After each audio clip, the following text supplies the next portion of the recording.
You ever stand in your garden around late fall and just sigh, looking at all those tired brown plants and thinking, man, I wish something, anything, could still grow right now? Yeah, I've been there too. But here's the truth. Your garden doesn't have to die just because the calendar says November. In fact, this is when some of the most rewarding crops actually begin their journey. It's the quiet time when smart gardeners plant what others don't, and then get to smile in December while everyone else is staring at empty beds. So here's what we're doing today. I'm going to show you 10 seeds you absolutely must sow this November if you want a garden that keeps giving, even through the chill. These aren't your typical plant garlic and wait forever kind of crops. Nope. We're going for the underrated, cold-loving, budget-friendly ones that surprise you when everything else has stopped growing. And trust me, by the end of this video, you'll be looking at November not as the end of your gardening year, but as your secret head start on next season. Hey there, welcome back to SereneGreen Gardens, where we grow more and spend less. I'm really glad you're here today, because November can feel like a strange month for gardeners. The weather's cooling, the soil's tougher, and a lot of folks just give up for the season. But not you. You're here because you actually want your garden to keep going, and that already puts you ahead. By the end of this video, you'll have a list of November winners that actually sprout, not those seeds that just sit in the soil pretending they're doing something. These ones work. They're cold-hardy, budget-friendly, and proven to keep your garden alive when most people think the season's done.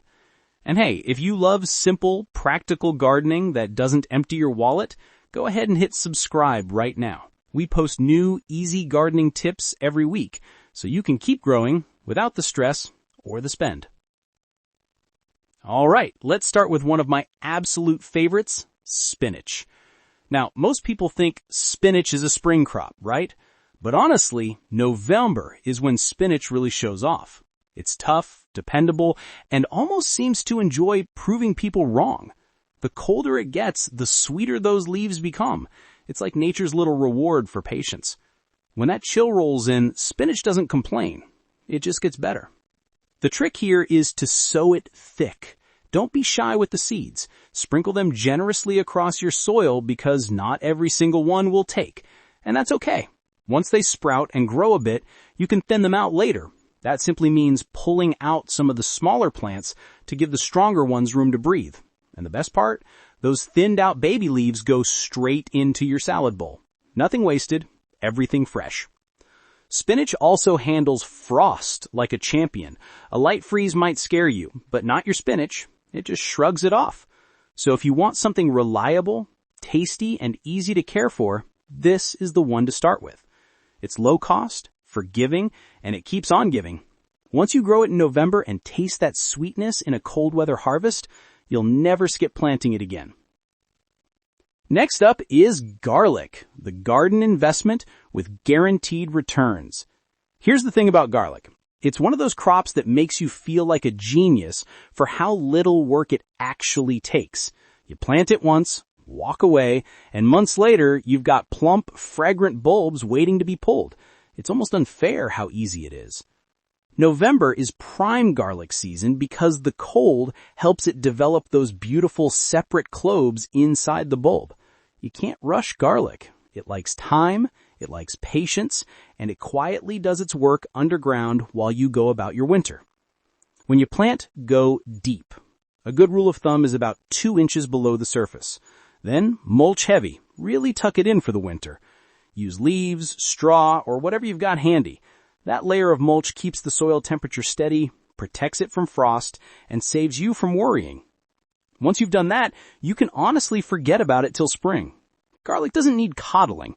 It's the kind of crop that rewards restraint. The less you fuss over it, the better it grows.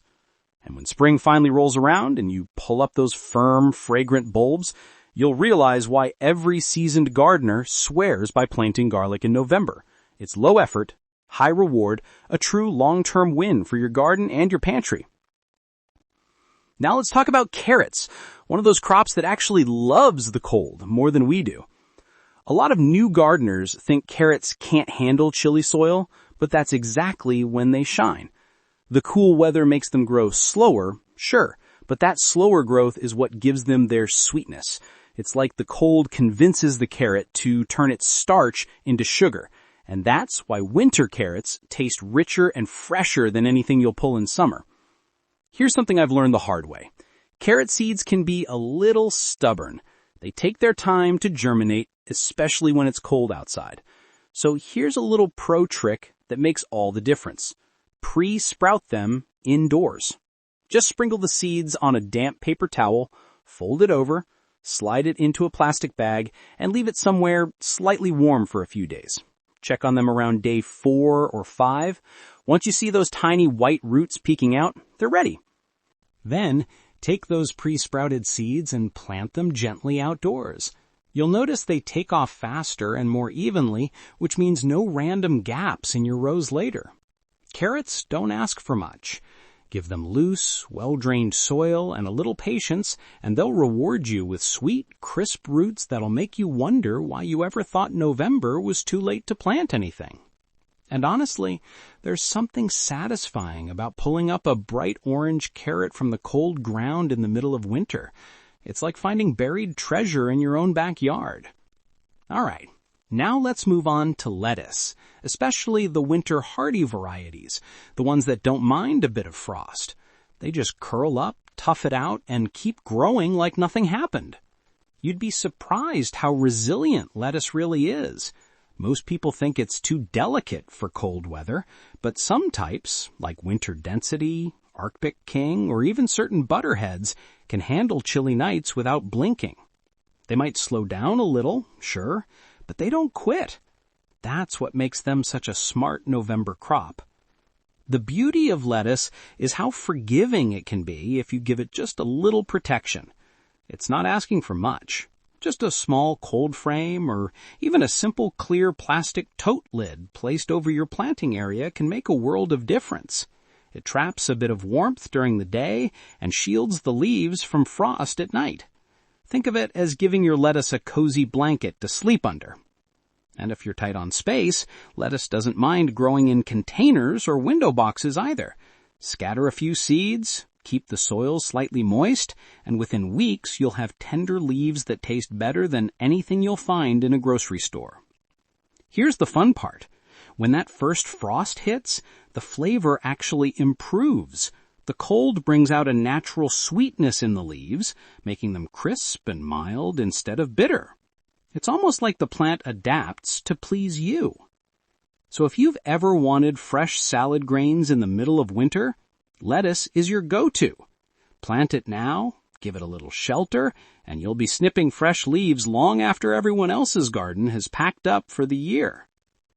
Let's talk about peas. Snow peas, snap peas, whichever kind you prefer.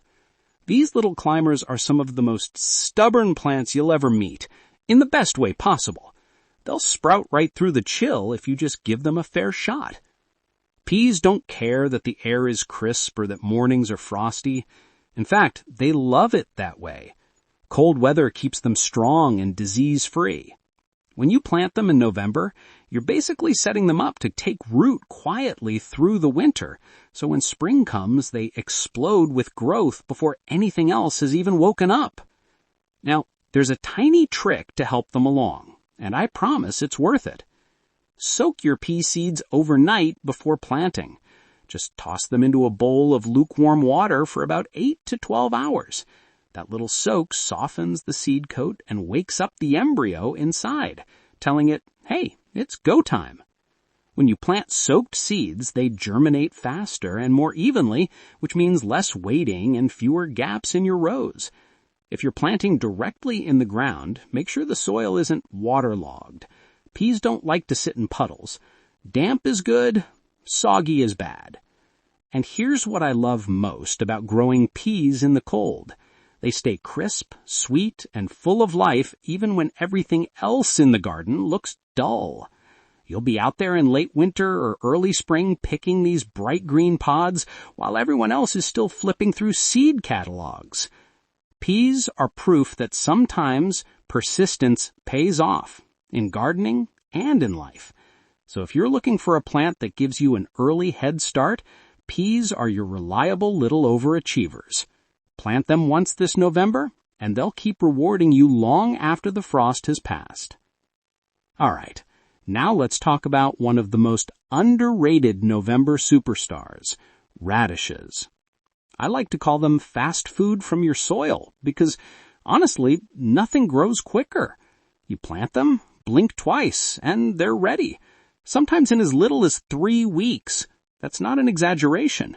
If you've ever been the impatient type in the garden, and let's be real, we've all been there, radishes are your new best friend. They don't need special care, fancy soil, or even much space. They just need you to get those seeds in the ground. The cool weather in November actually helps them grow crisper and milder, so you won't get those overly spicy ones that happen in hot months. And since they mature so quickly, you can easily fit them between slower crops. Here's a little clever trick. Mix your radish seeds with your carrot seeds when planting. Carrots take forever to sprout, and it can be hard to tell where you planted them at first. But radishes pop up fast and mark the rows for you.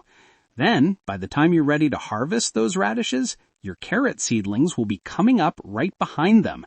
It's the perfect 1-2 combo for a small garden. So yeah, radishes aren't just fast, they're smart gardening. You plant them, enjoy them, and feel instantly productive while everything else is still thinking about growing. Now let's move on to a plant that completely changes its personality in the cold, cilantro. Cilantro is that friend who's wonderful in the right season, but a total drama queen in the heat.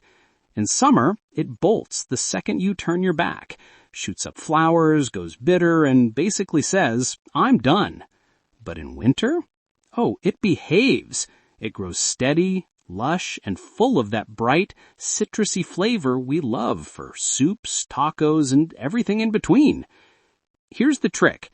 Give it half a day of sun, not full blast. A spot that gets morning light and afternoon shade is perfect. Too much sun, even in winter, and it starts acting like it's back in July. And if you're growing in containers, even better. You can move the pot around depending on how the light hits your space. Just keep the soil moist, not drenched, and you'll be clipping fresh cilantro all through the cool months. It's a low-cost, high-flavor herb that rewards anyone patient enough to give it a proper season. So if you've ever struggled to grow cilantro before, try it this November. It'll make you feel like a pro gardener who finally cracked the code. All right, let's get into another cold weather champion, kale. If there was ever a plant made for November, it's this one. Kale actually gets tastier after frost. I'm not kidding. The cold triggers the plant to turn some of its starch into sugar, and that's why winter kale tastes smoother and sweeter, kind of like soup on a cold night. It's nature's way of saying, "Hey, thanks for sticking around." You can sow kale directly in the ground, in containers, or even in raised beds. It doesn't mind where it grows, as long as it has decent soil and a bit of sunlight. Once it gets going, you'll have more greens than you know what to do with. Now here's the golden rule. Keep plucking the leaves. Don't let them all grow big at once. Harvest from the bottom up, taking the older leaves first and leaving the center to keep producing. The more you pick, the more it gives. It's one of those plants that thrives on attention. Gentle, consistent harvesting keeps it young, productive, and healthy for months. And if you ever taste kale straight from a cold garden, you'll know exactly why every experienced gardener swears by planting it in late fall. It's strong, dependable, and it only gets better with time. Next up, let's talk about beets, the ultimate 2-in-1 crop. Beets are one of those vegetables that pull double duty. You get the roots underneath, and you get the greens on top. Both are edible, both are delicious, and both love the cool weather. When you sow them in November, they settle in quietly over winter and grow nice and steady. The cold keeps their color vibrant and their flavor earthy but sweet. The greens are mild when young, and the bulbs develop that deep, rich tone that makes roasted beets taste like candy. But here's where a lot of people mess up. They crowd them. Beets hate roommates. They need space to form nice, round roots. So after your seedlings pop up, thin them out gently, leaving about 3 inches between each one. It feels counterintuitive, but those you pull out early, They can go straight into your salad. Nothing wasted. Beets are the definition of efficient gardening. 2 harvests, 1 plant, minimal effort. Once you grow them in the cold season, you'll understand why they're a staple in winter gardens everywhere. And now let's finish this set strong with a quiet achiever. Onions, especially bunching or overwintering types. These are the crops that don't need much from you. They quietly grow through the winter like they're minding their own business. And then one day in early spring, you look out and see fresh green shoots waving at you. It's honestly one of the most satisfying surprises in gardening.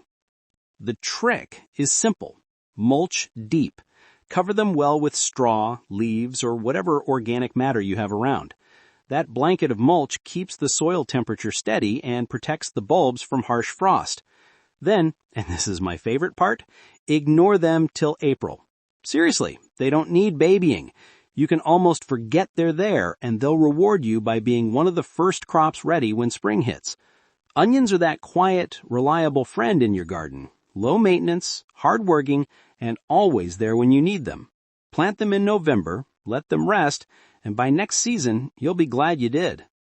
Hey, if you're still watching, you're my kind of gardener. The real ones who don't quit when the cold hits. If this video's helped you so far, go ahead and hit that subscribe button. I share simple, low-cost gardening tips every week to keep your garden alive all year long. Let's keep growing together. All right, before we wrap up, I've got a little bonus for you. A seed most people forget, but really shouldn't. Swiss chard. It's colorful, it's cold hardy, and honestly, it's the vegetable version of a comeback story. You can cut it down, think it's done, and it just bounces right back like nothing happened. It gives you those rich greens all winter long and adds a pop of color that makes your garden look alive, even in the cold. Here's a little challenge for you. Plant just 1 row this November and see how it goes. Treat it like a mini experiment. Then come back and tell me in the comments how it's doing in about 3 weeks. I actually read your updates and I love hearing how your gardens are growing. All right, now I want to hear from you. What's the one seed that never fails for you in winter? Drop it down below. I'm genuinely curious if anyone can beat spinach for reliability. And here's the fun part. I'll pin the most underrated suggestion. Every time someone drops a hidden gem that surprises the rest of us, and honestly, that's my favorite part of these videos. So share yours, read a few from other gardeners, and let's keep swapping ideas that actually work. Thanks for spending a few minutes in the garden with me today. I really appreciate you being here because honestly, November isn't the end of the gardening season. It's just the quiet start of next spring. Every seed you plant now is a little promise waiting to wake up when the world warms again. If you found even one seed worth trying from today's list, go ahead and hit that like button. And don't forget to subscribe. It helps more gardeners find simple, affordable ways to grow all year long. All right, that's it for now. Stay warm, keep sowing, and I'll see you in the next one.